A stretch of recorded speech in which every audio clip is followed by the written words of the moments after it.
कि आपने cement road तो बना दिया, लेकिन बेरोजगारी का क्या हुआ? जब तक सूरज चांद रहेगा नितिन गडकरी जी का नाम रहेगा। नमस्ते, I'm अवनी आर्य और आप देख रहे हैं नागपुर टुडे।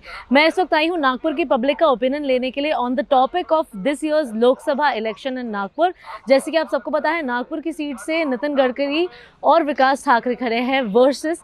तो आइए जानते हैं लोग उनसे क्या डेवलपमेंट एक्सपेक्ट कर रहे हैं। बात ऐसी है कि अब नितिन गडकरी जी नागपुर से खड़े हैं और विकास ठाकरे जी कांग्रेस की तरफ से खड़े हैं, तो मुझे एक ही कहना है कि आपने सीमेंट रोड तो बना दिया, लेकिन बेरोजगारी का क्या हुआ? उसके बाद में बहुत सारे प्रॉब्लम्स है, जो कि एमआईडीसी बंद होने के कगार पे है। नई नई एमआईडीसी खुल रही है, लेकिन रोज़गार कुछ नहीं है। फैक्ट्रियाँ खुल रही है, लेकिन रोज़गार नहीं है। आपने रोज़गार के संबंध में तो कुछ बात ही की है नहीं, सिर्फ आप ऊपर ऊपर से ये कर रहे हैं, अंदर से बुरा खोखला है। तो मेरा मानना ये नितिन गडकरी जी से यही है कि आप इंफ्रास्ट्रक्चर को बढ़ाते हुए रोज़गार को भी बढ़ाइए। मिहान में रोज़गार की स्थिति ऐसी है कि लोग नौकरियां छोड़ के जा रहे हैं, फैक्ट्रियां बंद हो रही है, तो इसका क्या होगा? बहुत सारी ऐसे प्रॉब्लम्स हैं, युवाओं के प्रॉब्लम्स हैं, हाँ, जो दलित है उनके प्रॉब्लम्स है, शोषितों के प्रॉब्लम्स है। तो ग्राउंड लेवल पे जो दिखता है वैसा है नहीं नागपुर में, तो वो इसको सुधारना चाहिए। 5 साल में आप नाग नदी में बोट चलाने वाले थे, उसका क्या हुआ? हाँ, वो तो पूरे धरातल पे है ना। तो मैं एक जागरूक नागरिक की तरफ से बोलता हूँ कि ये सब पूरा ये होना चाहिए। और मेरे हिसाब से कैसा कि आपने 2-2 3 टर्म कर लिए, लेकिन उसमें सिर्फ रोड का ही दिख रहा, बाकी के कुछ दिख नहीं रहे। लेकिन आज गवर्नमेंट की जॉब नहीं है, गवर्नमेंट की जॉब पूरी हो गई है। आपने मुझे क्वेश्चन किए, विकास ठाकरे और नितिन गडकरी जी अगर यहाँ चुन के आते हैं तो डेवलपमेंट के क्या व्यू रहेंगे। अगर विकास ठाकरे चुन के आते हैं तो उनका दायरा बहुत कम रहेगा, उनको सिर्फ एक नागपुर लेवल तक ही नॉलेज है। और गडकरी जी सिर्फ नागपुर के लिए चुन के आए वो बड़ी बात नहीं है, वो देश के हित के लिए बहुत बड़ी बात है। उन्हें पूरे देश में जो रोड और इंफ्रास्ट्रक्चर डेवलप किया है, उससे जो एक टाइम का बचत हुई है, वो बहुत बड़ा योगदान रहेगा उनकी। और उन्होंने जितने जैसा अमरनाथ, कैलाश पर्वत, चारधाम यात्रा के लिए जो उन्होंने रोड का जो प्लान बनाया, मैप बनाया है, वो एक बहुत अच्छा मैप है। और उसके लिए सभी को हमको जाने आने को, सभी दर्शन के लिए बहुत सुविधा होंगी। इसलिए मैं चाहता हूँ कि गडकरी जी चुन के आए तो उनसे ज़्यादा हमको फ़ायदा रहेगा, देश के हित में फ़ायदा रहेगा। सर, आप तो अभी गडकरी जी से और विकास ठाकरे से दोनों से क्या एक्सपेक्ट करते हैं कि उन्हें डेवलपमेंट कराना चाहिए? भी देखो, गडकरी जी का तो कोई तोड़ नहीं है आज के दौर में, आने वाला समय कह नहीं सकते।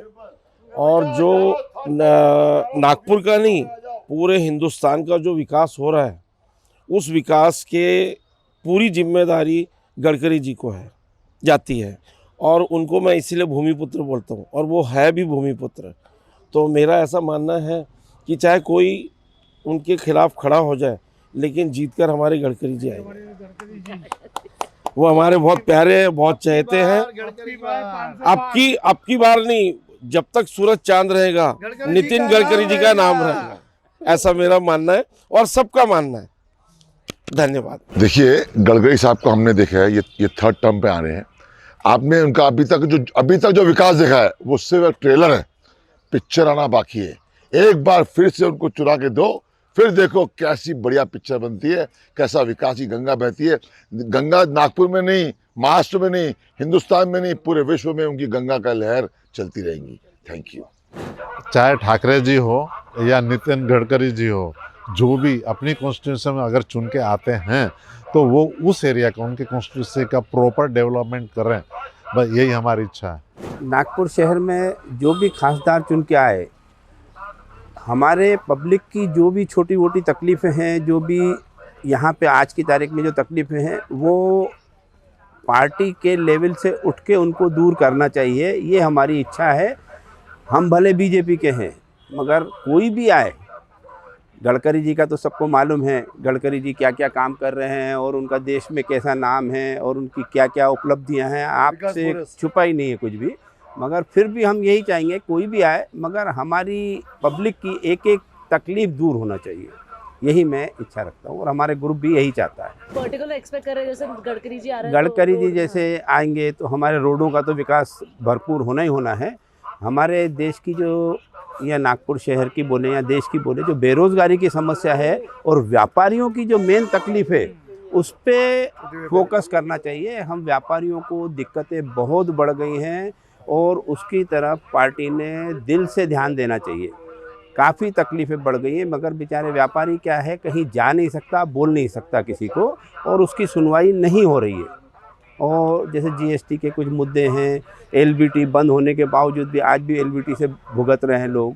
ये सब चीज़ें, समस्याएं जड़ से ख़त्म होना चाहिए। एक शेर था, खुदी को कर बुलंद इतना कि खुदा बंदे से पूछे बता तेरी रज़ा क्या है। आज की तारीख में गडकरी जी ने वो मुकाम हासिल किया है इस शहर में अपने कार्य के द्वारा। आज लोग ये चाहते हैं कि गडकरी जी कितनी लीड से आएंगे। गडकरी जी कोई कहता है 3 लाख की लीड, कोई 4 लाख की, वो खुद 5 लाख की लीड कह रहे हैं। तो ये बाकी के नेताओं ने उनसे चीज़ सीखनी चाहिए कि खुद के काम ऐसे करो कि लोग आपको चाहने लगे, लोग आपके लिए प्रचार करें, लोग आपके लिए बोले कि नहीं भैया अपने को इनको लाना है। आज जो उन्होंने विकास कार्य करके दिखाया है, जब वो थे तभी भी अड़चन परेशानियां कार्य करने के लिए थी। फंड से लेके हर चीज़ की दिक्कतें थी, हर काम को कराने के लिए अपने इंडिया में कई प्रकार की परमिशन लेनी पड़ती। उन सब का सामना करते हुए उन्होंने हर कार्य को करके दिखाया। तो नेताओं ने उनसे सीखना चाहिए। आज जो उनके विरोध में खड़े विकास ठाकरे जी, उन्होंने भी अपने फील्ड में अपने इसमें कार्य किया है, पर आज उनके और उनके बीच में अगर मुकाबला देखा जाए तो पलड़ा गडकरी जी का ही भारी दिखता है। गडकरी जी जो खड़े हैं अभी, और वो जो काम कर रहे हैं रोडों का, वो बहुत ही अच्छा कर रहे हैं। काफ़ी इम्प्रूवमेंट हुआ है हर जगह। हम चाहते हैं वैसा ही हो। मेरा ये एक्सपेक्टेशंस है कि इतने सारे रोड खोल के रखे हैं, नॉर्मल पब्लिक को इतनी परेशानियां हो रही है, इधर से जाते हैं उधर रोड बंद है, इधर खुदा हुआ, इधर बनता है इधर खोद डालते हैं, आधे से ज़्यादा रोड बंद पड़े हैं। तो ऐसा क्यों नहीं हो सकता कि पहले एक रोड आप बनाकर उसको कंप्लीट करके फिर उसको खोल करके फिर आप दूसरा रोड खोदो। गडकरी साहब ये बार फिर से बड़े मतों से चुन के आने वाले हैं। उन आदमी का मैंने एक लेख पढ़ा था कि अंबाझरी से अम्बोरा तक नाव में हम यात्रा करेंगे, ये हम सोच भी नहीं सकते हैं। ये उनकी सोच है और वो ऐसा होता है ना, तो उनके जैसा आदमी कोई है ही नहीं। इतना बड़ा विजनरी लीडर, वो वर्ल्ड के सबसे बड़े विजनरी लीडर है। हाँ जी, मैं Jatinder Pal Singh, Rotary Club Nagpur North का एनवायरनमेंट डायरेक्टर हूँ। पूरे नागपुर में जितने भी पेड़ लगते या ख़राब होते उनकी देखरेख करता हूँ। कल गडकरी जी हमारे लाफ्टर क्लब में आए थे, बहुत अच्छा लगा, उनका बहुत अच्छे से हमने स्वागत किए और उनके हाथ से हमने शुरुआत की 2 पेड़ लगाने की। तो मेरा यही कहना है कि नागपुर में जितने भी कंस्ट्रक्शन डेवलपमेंट हो रही है उसको पर्यावरण को नुकसान करते हुए ना हो, क्योंकि डेवलपमेंट होने के लिए अपने को कुछ ना कुछ तो सेक्रीफाइस करना पड़ता है।